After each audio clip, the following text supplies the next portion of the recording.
Good afternoon, gentlemen. Welcome to the 2024 season. I had a blast Saturday. I think it got on without any hiccups. I think moving forward, it should be the standard to be able to do the draft board, and then whoever can't make it will have to do remote. But I mean, Zach, I know you said that everything works smoothly being on the phone call and also being able to see the players be force picked by commissioner on Sleeper. I think that it got on without any hiccups. The one hiccup being Mike's ineptitude to be able to read. But I mean, other than that, I think it went very smoothly. And I think next year we should do the same. And going forward, that's the standard. And as football guys say, the standard is the standard. For today, I know we all got Frankie's rankings on Saturday. They got put in the chat. Today, I'm going through rankings 10 through 6, and then next week we'll have a video 5 through 1. And what I did for the rankings this year were I actually scripted everything down. Because in years past, I was just like, oh, the best pick is who you drafted in the first round and yada, yada. This year I did best pick or picks and then worst pick or picks. And then I did score. All right. So we'll just kick it off and start off with the 10th best team in the league. I have going to Borelli. For Borelli, I gave you your best pick was Lamar. Always great to have a dual threat quarterback. I think your quarterback room is the strongest aspect of your team, having Dak as your backup. I know I said it Saturday while we were drafting, but I mean, last time we saw Dak in a contract year where it was prove it, through 4 weeks, he was over 1,000 yards and on pace to break the yard record and passing touchdowns record. But he then, as we all know, broke his ankle, but he was still on pace for that in his last contract year. I think starting with Lamar and Dak as your quarterbacks, fantastic quarterback room. As your bad picks, I had Ja'Marr Chase because I put Burrow can't throw a ball for more than 3 days in a row. And he has a wrist injury that no other quarterback has had in the past, which is just a little bit worrisome, especially with it being your first round pick, going with Ja'Marr Chase.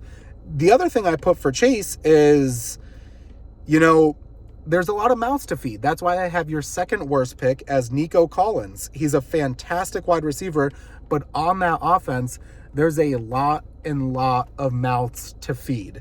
And, I think with the Houston Texans adding Stephon Diggs, you're just bringing in drama to a really great and solid young team. And I think it's very similar to the 2019 Browns, where they went 7-8-1, and then they brought in Odell to help Baker, and Baker was hounded by Odell to get him the ball, and some regression happened. I think the same thing's bound to happen in Houston. So I have Borelli, Chase, and Nico Collins as your worst picks. Chase due to Burrow's injury, along with too many mouths to feed. Nico Collins, too many mouths to feed, and Houston's due to suffer from some regression. Your score is a 6.5 with the little added line of make a trade or miss the playoffs for the 8th straight year. For Dan, your best pick, I put Tyreek Hill just because it's hard to mess up 103. But for your second best pick, I put CJ Stroud. Great quarterback option, even if, as I said for Borelli, Houston is bound to suffer from some regression. I think having Stroud as your quarterback and Hill as your wide receiver 1, hard to mess those two things up. Great job, Dan. Worst pick, I put Keenan Allen, not only due to his 25-pound weight gain that he had this offseason, going from LA's avocado toast to Chicago's deep dish pizza, but there's also way too many mouths to feed in Chicago, and I think Caleb, being a millennial, or Gen Zer is going to be passing to Rome Odunze, and I don't think Keenan Allen and DJ Moore, and I don't think Keenan Allen's going to even crack his top 3 targets. So Keenan Allen, that's your worst pick. I also put Drake London here because the Falcons are just the most disappointing team in fantasy over the last couple years with all their first round talents. And it goes back to the things I was saying about Borelli's team. A lot of mouths to feed. For Dan, I gave you a 6.7 just because the title of your season is Play the Hits. The hits being Thielen, Sutton, all the Dan original suspects. So yeah, Dan, I have you as my 9th ranked team. Very formula. For number 8, I have myself. I think I'm the 8th best team.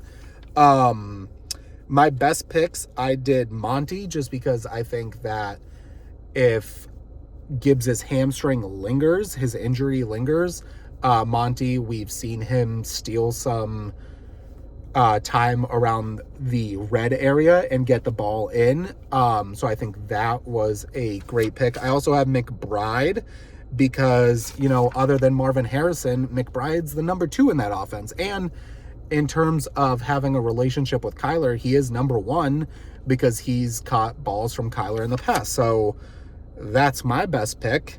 My worst pick, I know a lot of you here are probably expecting me to say Evan Ingram, but I'm actually going to go with Garrett Wilson. When Zach picked 101 back in January, I was like, because I was between 1 or 10, I picked 10, and for all the offseason, I was like, Jonathan Taylor, Saquon Barkley. Jonathan Taylor, Saquon Barkley. Then on, I want to say Thursday, I was listening to a draft or fantasy football podcast, and something just spoke to me about Garrett Wilson. And Garrett Wilson, I would say, is my worst pick just because I went away from my conviction. I wanted 2 really, really great running backs in Jonathan Taylor and Barkley, and I went away from that. My score, I gave myself a 7 because I believe I have a team of a ton of asterisks.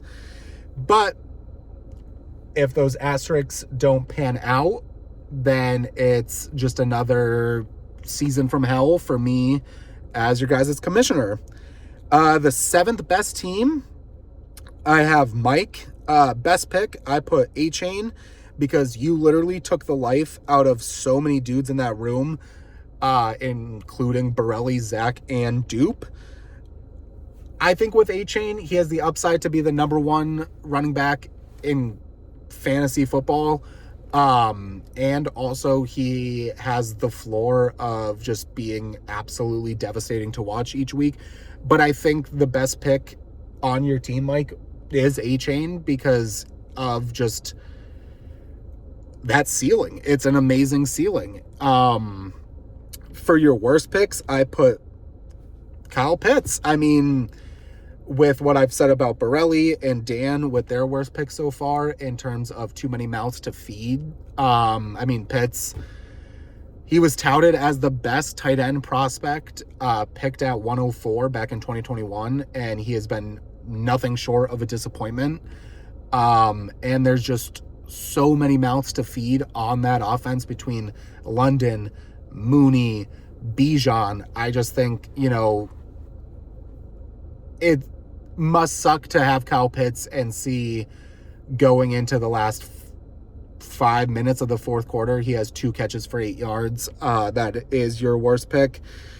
Also, Mike, sticking with what I've said about Borelli and Dan, Higgins is another awful pick by you just because there are way too many mouths to feed in Cincinnati. And also, Joe Burrow's wrist. Mike, I give you a 7.1 because you are literally one of the most confusing fantasy players that I've ever been around.